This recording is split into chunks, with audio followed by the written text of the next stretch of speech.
Good morning, Clearbranch kids. This month, we're learning all about peace. Now, I don't mean like peace out or I just really need some peace and quiet.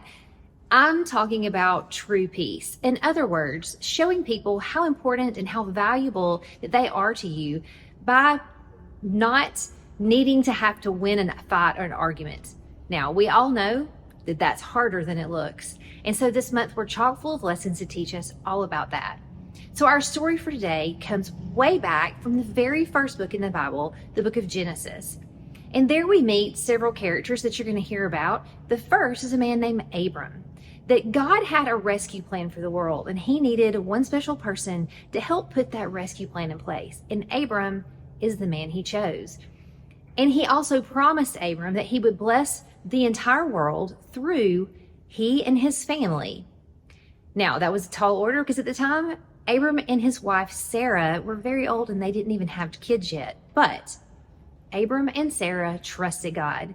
There's also another character you need to know about, and that is Sarah's nephew Lot, who was very close to their family.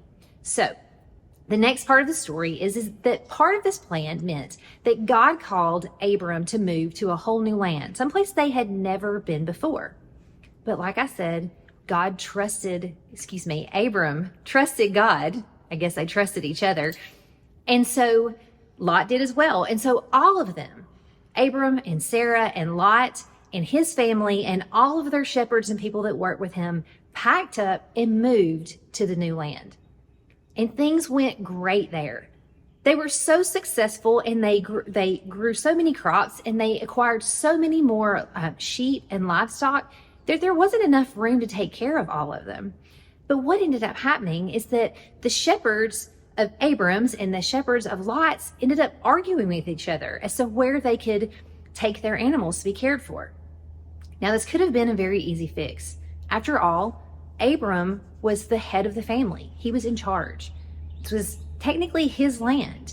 And so he could have said, look, here's what my people are going to do, and then you make sure that yours handle it from there.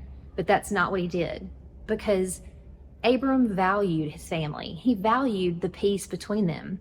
And so instead, he pulled Lot aside and he said, listen, I just want to remind you that our family being together and being at peace and loving each other is way more important than an argument over land.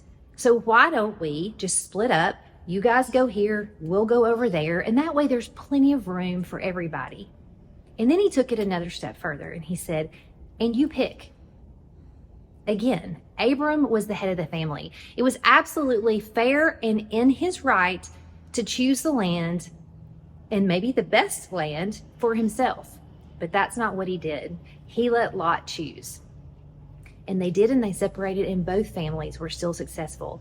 And now, too, Abram knew that God had promised to bless he and his family. He trusted in that promise. So he knew that he could absolutely give Lot these best choices and know that he would still be taken care of. And the Bible shows us that he was.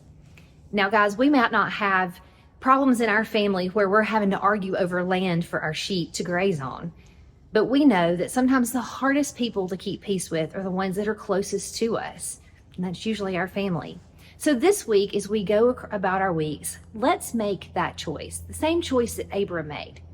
Let's make the choice to let go of what's fair to us in order to keep peace in our families and with those we love. Have a great week.